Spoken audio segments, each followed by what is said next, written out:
জলতলা নেই।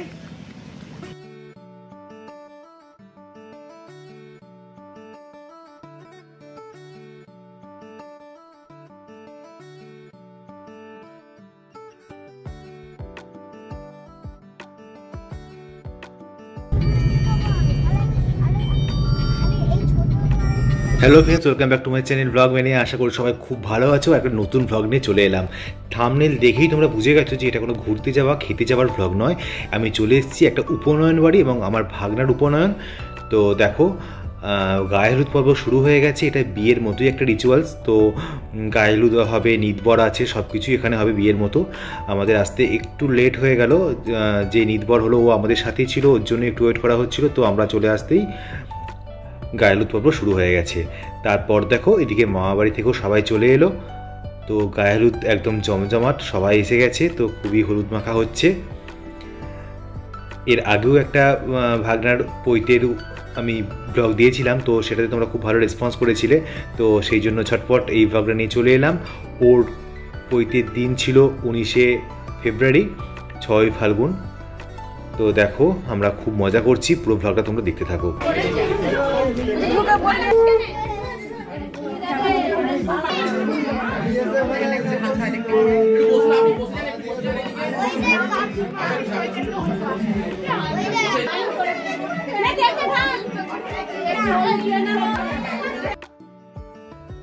এখন যেটা হচ্ছে, মা তেল ঢালছে মাথা থেকে পান দিয়ে। তো এটা বিয়ের সময়ও আমাদের হয়, তো পৈতের সময়ও হচ্ছে। আর আমরা আজকে চলে এসেছি হুগলি জেলা আরামবাগের বাদলকোনা গ্রামে। তো এই গ্রামটাও তোমাদের ঘুরে দেখাবো। খুব সুন্দর একটা জায়গা, মানে শহর থেকে যারা আসছো তো মন একদম ভালো হয়ে যাবে দেখে। সামনে একটা বড় পুকুর আছে, আর এদিকে আমরা সবাই ফটো তুলতে ব্যস্ত হয়ে গেছি। তো সবটাই তোমাদের দেখাবো। আর আগে দেখিয়ে নিই যে জায়গাটাতে পৈতের মেন অনুষ্ঠানটা হবে। এটা হচ্ছে ওদের বাড়ির সামনেই একটা শিব মন্দির। সেই শিব মন্দিরের সামনেই পৈতের মণ্ডপটা তৈরি করা হয়েছে। এখানে প্যান্ডেল করে ভালো করে সাজানো হয়েছে। দেখো সমস্ত জোগাড় একদম রেডি। তো জাস্ট পৈতে শুরু হয়ে যাবে একদম। আর এইখানেই রান্না বান্না হচ্ছে। দেখো মাছ ধোয়ার কাজ চলছে, আর পাশেই রান্না হচ্ছে এখানে। আর তার পাশেই হয়েছে খাবার প্যান্ডেল। এখানে পুকুর পাড়ে ফটোগ্রাফি চলছে। তো গ্রামের পরিবেশ, এই পুকুর পাড়, বাঁশবন বা মাটির বাড়ি, এগুলো খুব ভালো ফটোশ্যুটের জায়গাগুলো খুব সুন্দর লাগে এখানে। এই দেখো এখানে পৈতেই ব্রহ্মচারী বসে গেছে, এখনও ব্রহ্মচারী হয়নি। তো পৈতেই ও বসে গেছে, পৈতের কাজ শুরু হয়ে গেছে। এদিকে আমরা সবাই এখানে বসে আছি, বসে বসে পৈতের অনুষ্ঠান দেখছি। মোটামুটি সবাই এসে গেছে। আর এখানে হয়েছে কফি স্টল। তো চলো একটু কফি খেয়ে নেওয়া যাক। পাশে রান্নাবান্নাও বেশ অনেকটা এগিয়ে গেছে। আর এদিকে আমাদের সবার আড্ডা চলছে।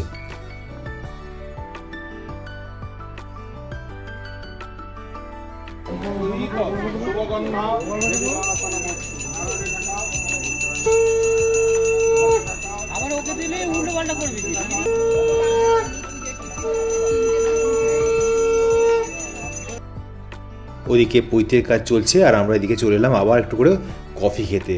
আমরা ভাই বোনেরা যেখানে একসাথে হই সেখানে আর কোনো আলাদা করে অনুষ্ঠান বাড়ির দরকার পড়ে না। সেটা একটা অনুষ্ঠান বাড়িই হয়ে ওঠে।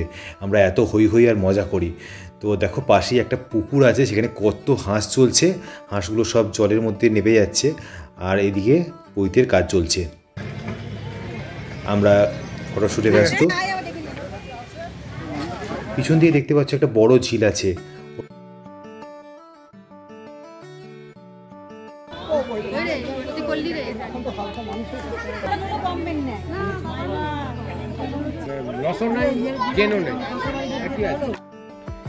এদিকে যার পৈতে মানে আজকের বর দেখছি আমাদের কাছে চলে এসছে গল্প করতে। ওরও মনটা ছটফট করছে। ওর কি আর ওখানে পৈতেই মন বসে? বাচ্চা ছেলে, এখানে সবাই মিলে গল্প করছি, আড্ডা দিচ্ছি। ওর তো এখানে আসতে ইচ্ছা করছে। পাশে এত সুন্দর রান্না হচ্ছে, তারও একটা গন্ধ ওর নাকে যাচ্ছে। তো সব মিলিয়ে বেচারার অবস্থা খুবই খারাপ। একদমই বয়সটা ছোট, 9 বছর বয়স। তো পৈতেরা যেটা 9, 11, 13 এরকম বয়সই হয়, কিন্তু ওর খুব কম বয়সী হচ্ছে। তার সাথে মাঝখানে একটু করে ফটোশ্যুট করতে আসতে হচ্ছে সবার সাথে। দেখো খাবার কাছে চলে গেছে ও। ওর মনটা খুবই খারাপ লাগছে, আমাদেরও খারাপ লাগছে যে আমরা এত কিছু খাবো, ও খেতে পাবে না। কিন্তু যাই হোক, এইটুকু নিয়ম তো পালন করতেই হবে। তো এখন আমরা চলে এসেছি চান করানোর পর্বে। দেখো ন্যাড়া করা হয়ে গেছে। ন্যাড়া করানোটা আমি আর তুলতে পারলাম না, কারণ ওই সময় আমি এখানে ছিলাম না। এরপর কানফুঁড়ো কিন্তু করতে পারলো না, কেঁদে কেটে একদম অস্থির, যাতে লাগে সেই জন্য ভয় পেয়েছে খুবই। তো সেই জন্য ওকে ছেড়ে দেওয়া হলো, জোর করে আর কান ফোঁটা করা হয়নি। তো চান করানো হচ্ছে, দেখো আমাদের এরকমই নিয়ম, কলসি করে মাথায় জল ঢালে। এখন শীতটা একটু কমে গেছে বলে ওর খুব একটা কষ্ট হচ্ছে না, তো গরম পড়ে গেছে তো জলটা ঠান্ডাটা ভালোই লাগছে, মানে খুব একটা শীত করছে না আর কি। তো এবার চান হয়ে গেল, এরপরই ওকে ব্রহ্মচারীর ড্রেস পরানো হবে নিয়ে গিয়ে। তো আমি কোলে করে ওকে নিয়ে যাচ্ছি মণ্ডপে, মানে যেখানে ওর পইতে হচ্ছে সেইখানে নিয়ে যাচ্ছি, আর ওর বাড়ির মধ্যে ওকে চান করানো হলো। তো এখানে নিয়ে যেয়ে এবার ওকে গেরুয়া বস্ত্র পরানো হবে এবং ভিক্ষেদান বা এসব পরবর্তী যেই কাজগুলো আছে সেইগুলো হবে।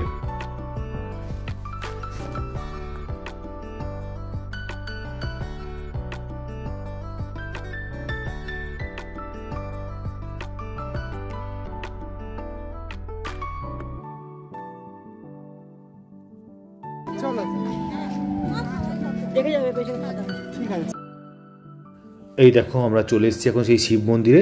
ওকে এখন এই ড্রেসটা চেঞ্জ করিয়ে গেরুয়া বস্ত্র পরানো হচ্ছে। তো যিনি পুরোহিত মশাই আছেন ওনারাই এটা পরিয়ে দিচ্ছেন। এই পৈতের অনুষ্ঠানটা বেশ ছোটো বয়সে হলে দেখতে খুব ভালো লাগে, মানে একদম বাচ্চা ব্রহ্মচারীকে দেখতে সত্যি খুব কিউট লাগে। আর দেখো গেরুয়া বস্ত্র পরাচ্ছে, মানে ওকে ব্রহ্মচারীর সাজে সাজানো হচ্ছে। ও এতটাই ছোট যে কি হচ্ছে না হচ্ছে সেটাও বুঝতেই পারছে না যে এখানে কি করানো হচ্ছে। তো ওর হাতে মাথায় চন্দন পরানো হচ্ছে। এখন 2টো মতো বাজে দুপুর, তো খাওয়া দাওয়া চলছে, কিন্তু আমরা এখন খাবো না, আমরা ভিক্ষে দেবো, ভিক্ষে দেওয়ার পর খাওয়া দাওয়া করবো।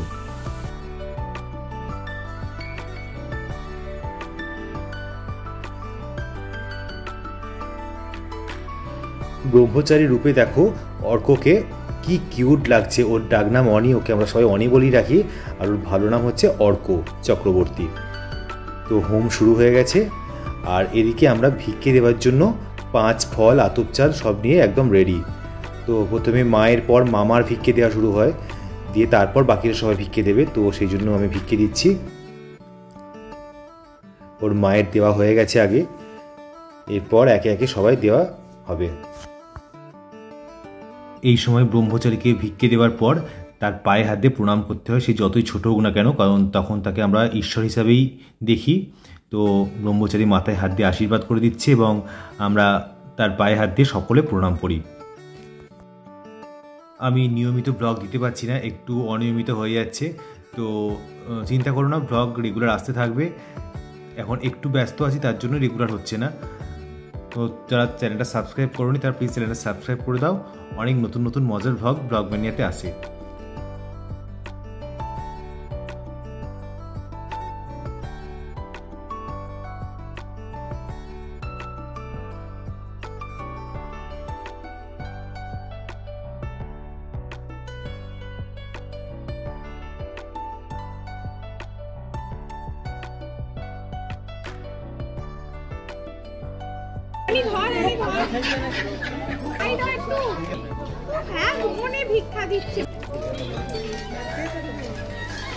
ঠিক আছে, সবার ভিক্ষে দেওয়া হয়ে গেলে লাস্ট ভিক্ষে দেবে বাবা।